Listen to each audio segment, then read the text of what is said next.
Oke, selamat siang. Assalamualaikum warahmatullahi wabarakatuh. Kita lanjutkan materi kita untuk ilmu kesehatan masyarakat pada pertemuan yang ke-13 dengan tema ukuran kesehatan. 3 serangkai di dalam ukuran kesehatan, di mana ini sering ya digunakan, yaitu rate, rasio, dan proporsi. Rate atau angka, rasio, dan proporsi adalah 3 serangkai bentuk dasar ukuran daripada kesehatan. Ketiga bentuk dasar perhitungan ini merupakan bentuk yang paling sering dipakai untuk mengukur dan menjelaskan peristiwa kesakitan atau morbiditas, kematian atau mortalitas, dan nilai statistik vital. Misalkan kesakitan bila diukur dengan angka insiden dan angka serangan, dan kematian dengan angka kematian. Yang pertama, angka atau rates. Nilai rates menunjukkan besarnya peristiwa yang terjadi terhadap jumlah keseluruhan penduduk di mana peristiwa tersebut berlangsung dalam suatu batas waktu yang tertentu. Dengan demikian, ada 3 unsur utama di dalam menentukan nilai rates, yaitu jumlah mereka yang terkena satu peristiwa, kemudian kelompok penduduk di mana peristiwa tersebut terjadi, serta batas waktu tertentu yang berkaitan dengan kejadian tersebut. Rates memenuhi unsur-unsur sebagai berikut. Di antaranya ada pembilang. Yang dimaksud pembilang adalah jumlah kasus penyakit atau orang yang terkena masalah kesehatan yang terdapat dalam suatu populasi atau dalam bagian dari suatu populasi. Kemudian di sana ada pembilang, ada penyebut. Ya, berikutnya ada penyebut. Ialah populasi atau bagian dari populasi yang mempunyai resiko untuk terancam penyakit atau population at risk, atau masalah kesehatan yang bersangkutan. Orang yang mempunyai resiko untuk menderita suatu penyakit disebut dengan susceptible.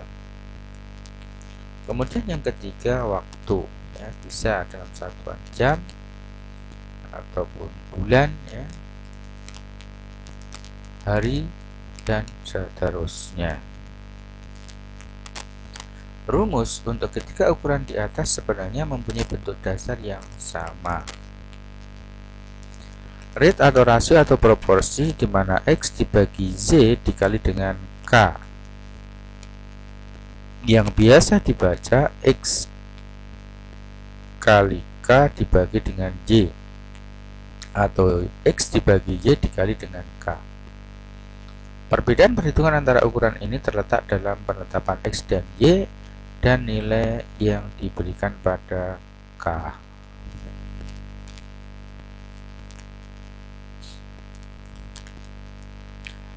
Sebagai contoh, misalkan di Jakarta pada tanggal 1 Januari tahun 1977 terdapat 50.000 kasus TBC di antara penduduk yang berjumlah 5 juta orang.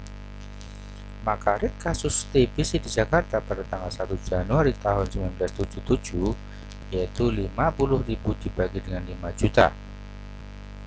Dan di Kabupaten Bekasi terdapat 5.000 kasus TBC di antara 1 juta penduduk pada tanggal yang sama. Maka rate kasus TBC di Bekasi yaitu 5.000 dibagi dengan 1 juta. Maka perbandingannya dengan kasus di atas yaitu 1/200. Ini berarti bahwa penduduk Jakarta mempunyai kemungkinan atau probability untuk menderita TBC 1 dibanding dengan 100 dan penduduk Bekasi 1 dibanding 200 dari contoh di atas. Sehingga penduduk Jakarta 2 kali lebih besar ya, untuk menderita TBC daripada penduduk Bekasi berdasarkan angka hitungan di atas. Populasi dalam rate tidak selalu populasi dalam artian demografis, misalkan penduduk Jakarta dan yang lainnya, tetapi bisa dalam bentuk lain, misalkan maternal mortality rate, ialah jumlah kematian ibu di antara ibu-ibu yang melahirkan di rumah sakit. Pada jumlah penduduk yang besar, sulit ditentukan mana yang termasuk populasi terancam di kelompok yang kecil. Misalkan di rumah sakit atau kelompok penelitian dapat lebih mudah diketahui mana yang susceptible, yang rentan, misalkan ibu hamil mungkin berisiko mendapat plasenta prabiya. Sebagai contoh, angka insiden atau incident deaths. Definisi suatu ukuran frekuensi kejadian kasus baru penyakit dalam suatu populasi tertentu selama suatu periode waktu tertentu. Rumus yang dipakai dalam menghitung angka insiden adalah X dibagi Y dikali K, di mana bisa kita jelaskan nilai X adalah jumlah orang-orang dalam suatu populasi yang ditetapkan menurut waktu, tempat, dan orang yang sakit karena sebab tertentu selama intervensi waktu tertentu. Kemudian Y, jumlah orang-orang dalam populasi tertentu selama interval tertentu yang sama di mana kasus terjadi. Biasanya besar populasi pada pertengahan interval waktu diambil sebagai ukuran populasi yang ditetapkan. Kemudian K adalah suatu nilai tertentu, biasanya 100.000 misalkan, tetapi nilai 100 ataupun 1000 atau bahkan 1 juta sering pula digunakan. Pemilihan nilai K atau konstanta biasanya dibuat sehingga angka terkecil didapat dalam seri yang mempunyai hanya satu digit sebelah kiri titik desimal, di mana dihasilkan angka yang kecil, misalkan 4,2 per 100 bukan 0,42.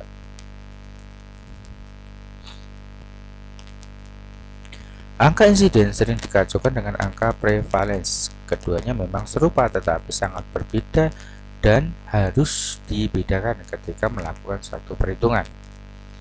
Perbedaannya adalah dalam angka prevalence, pembilang atau X meliputi tidak hanya jumlah orang yang sedang sakit atau kasus baru selama masa jeda khusus itu, tetapi juga mereka yang telah sakit sebelum masa jeda khusus itu dan tetap sakit atau menjadi kasus lama selama beberapa waktu dari interval itu. Dengan kata lain, pembilang dari angka prevalence meliputi semua orang yang sakit karena sebab tertentu selama masa jeda tertentu atau pada suatu titik waktu tertentu tanpa menghiraukan kapan sakit dimulai.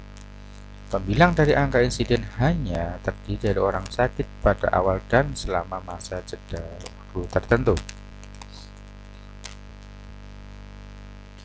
Sebagai contoh, pada tahun 2005 ada 412 kasus penyakit tertentu dilaporkan di kota yang berpenduduk 212.000. Berapa angka insiden per 100.000 penduduk di kota tersebut selama waktu atau tahun tersebut? Maka angka insidennya 412 jumlah kasus dibagi dengan jumlah penduduknya yaitu 212.000 kali konstantanya yaitu 100.000, maka ketemu 194,3 per 100.000. Itu adalah angka insidennya. Kemudian berikutnya angka serangan atau attack rate. Definisi angka serangan adalah angka insiden biasanya dinyatakan dalam persen dan diterapkan terhadap populasi tertentu yang sempit dan terbatas pada suatu periode, misalkan dalam suatu wabah epidemi. Rumusnya yaitu X dibagi Y dikali dengan konstanta.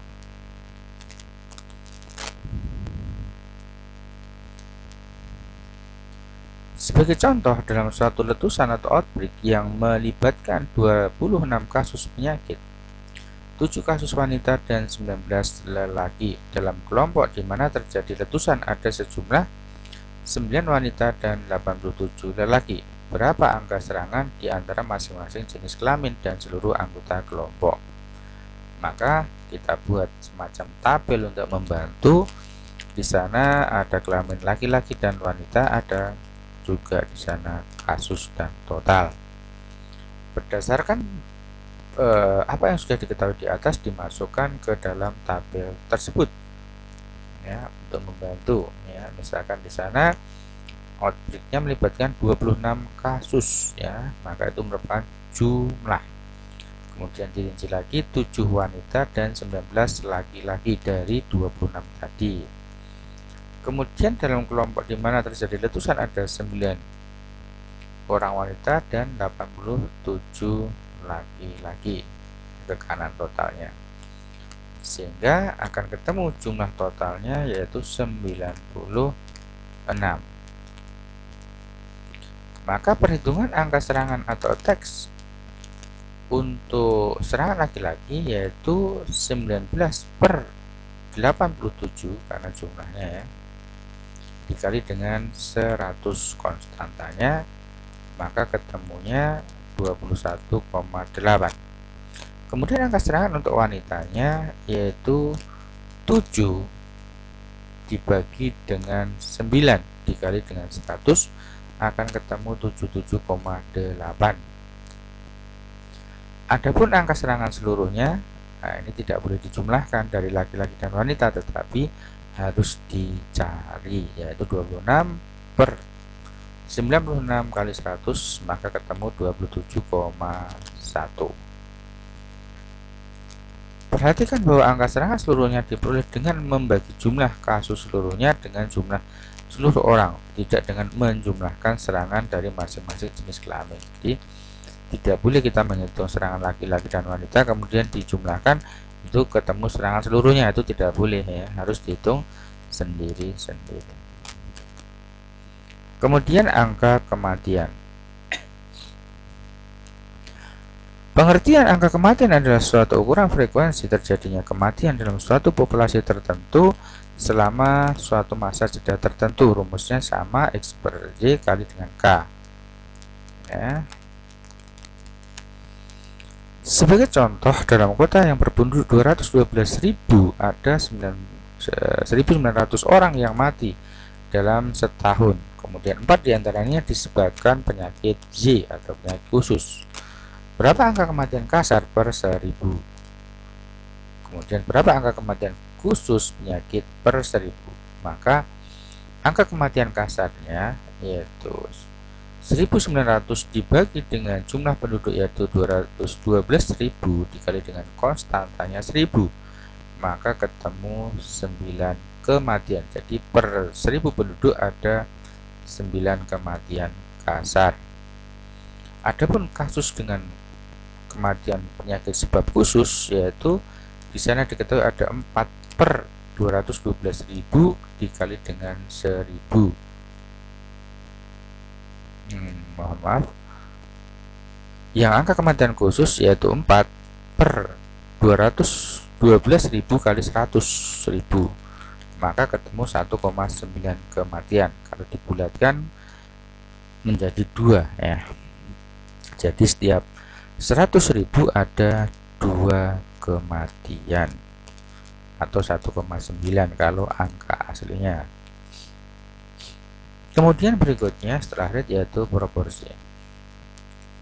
Definisi daripada proporsi, distribusi proporsi adalah suatu persen, yakni proporsi dari jumlah peristiwa-peristiwa dalam kelompok data yang mengenai masing-masing kategori atau subkelompok dari kelompok itu, dengan rumus sama X/Y kali dengan K.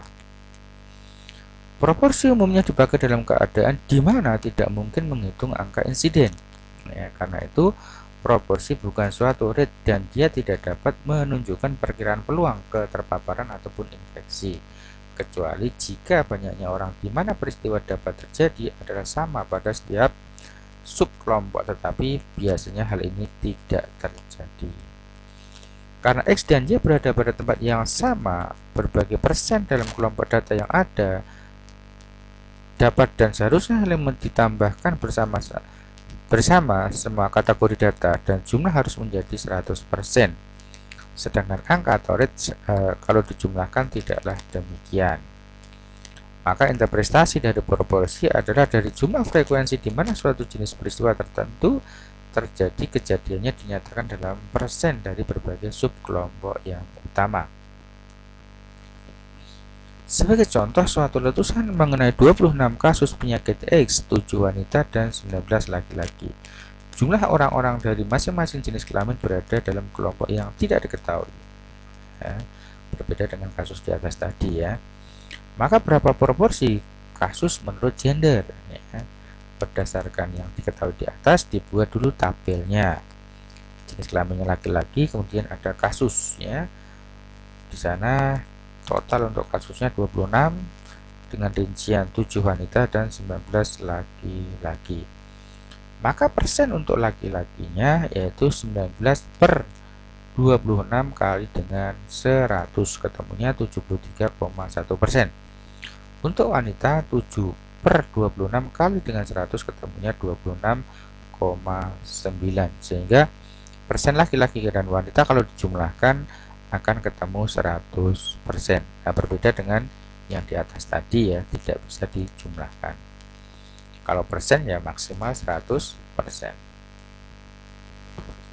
Proporsi adalah perbandingan dua nilai kuanti yang pembilangnya merupakan bagian dari penyebut. Pada proporsi perbandingan menjadi A, di mana A per A plus B. Pada contoh berikutnya, pada suatu kejadian luar biasa keracunan makanan terdapat 32 orang penderita dan 12 diantaranya adalah anak-anak.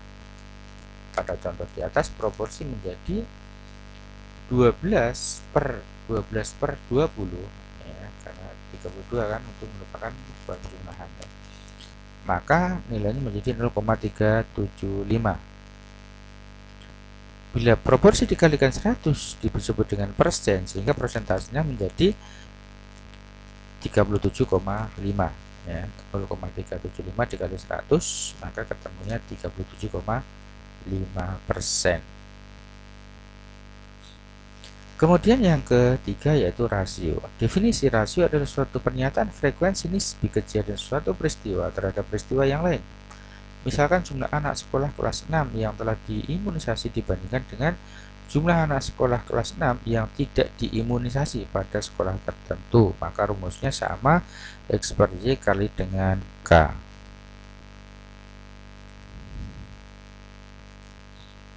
Populasi dan masa jeda ataupun titik waktu dari data yang dipakai harus ya ataupun khusus persis untuk angka ataupun rate. Rasio dapat dihitung untuk angka hanya sebagai banyaknya peristiwa. Umumnya nilai X dan Y dibagi oleh nilai X maupun nilai Y, sehingga salah satu nomor dalam rasio menjadi sama dengan 1.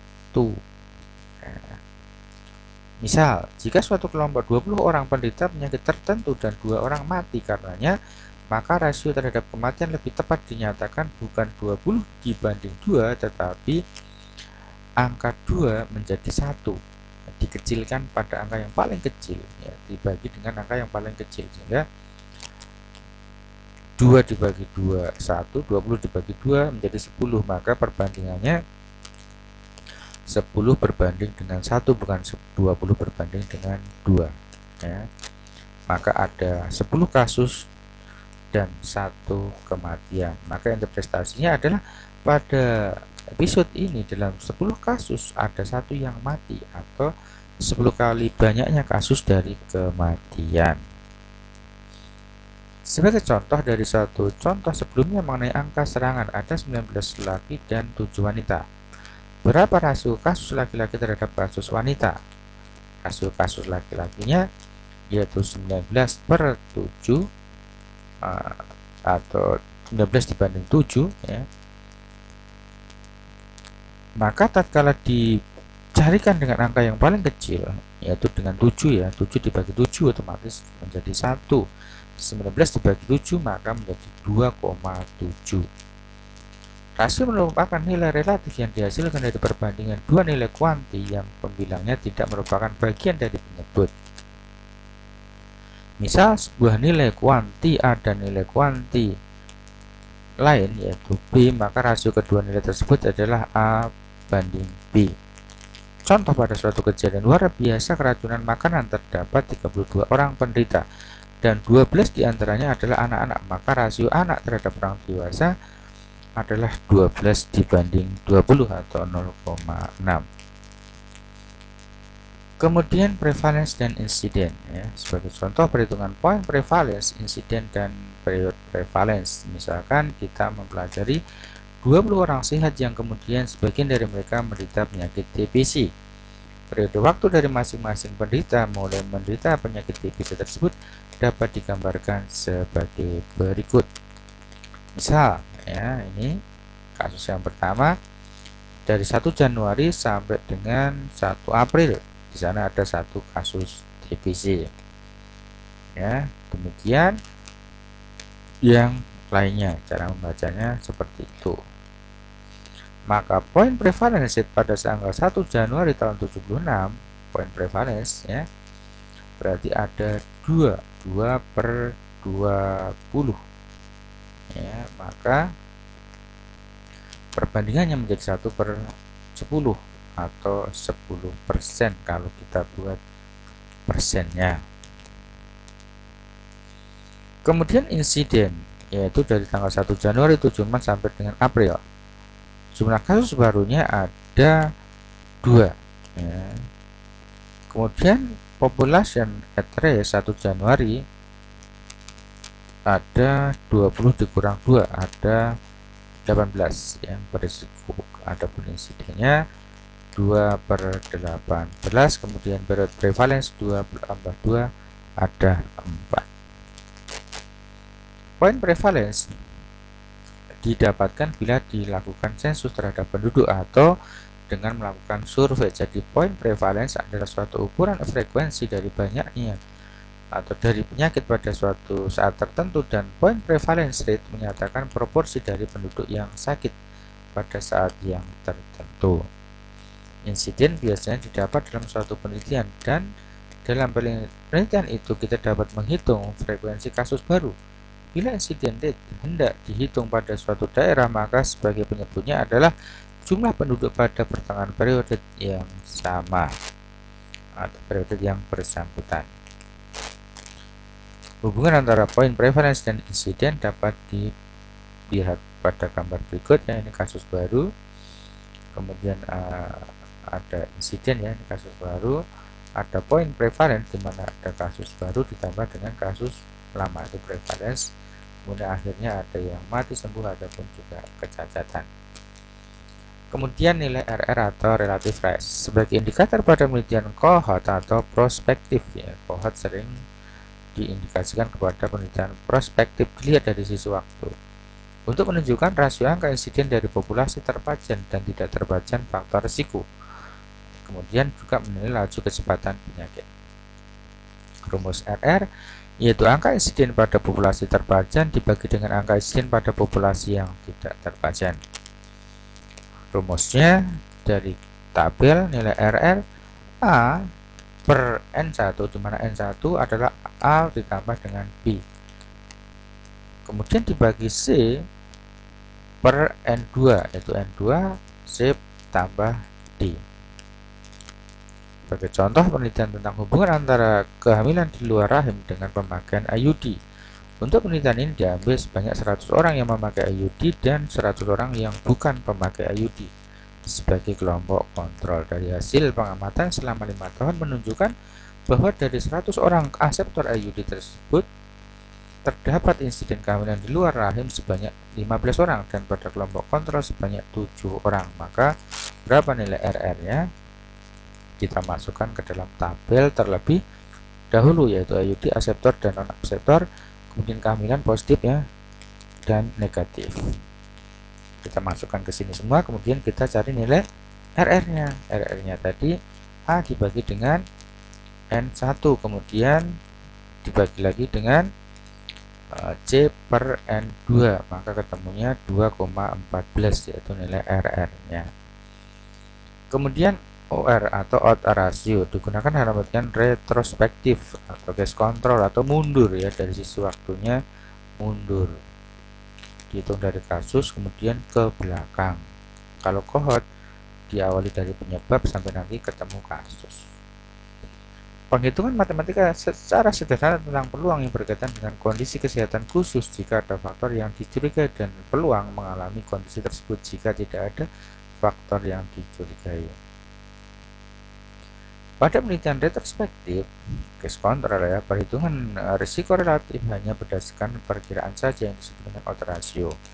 Yang dibandingkan bukan angka insiden tetapi paparan ya. Menilai perbandingan antara kasus dan kontrol dan tidak mampu menilai laju risiko penyakit.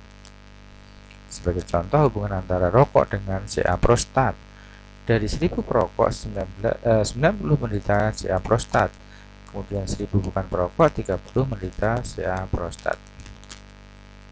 Maka berapa nilai OR-nya? Rumus OR yaitu A dibagi B dibagi C plus C dibagi D. Maka dibuat ringkas lagi di sini A kali D dibagi B dikali nilai C.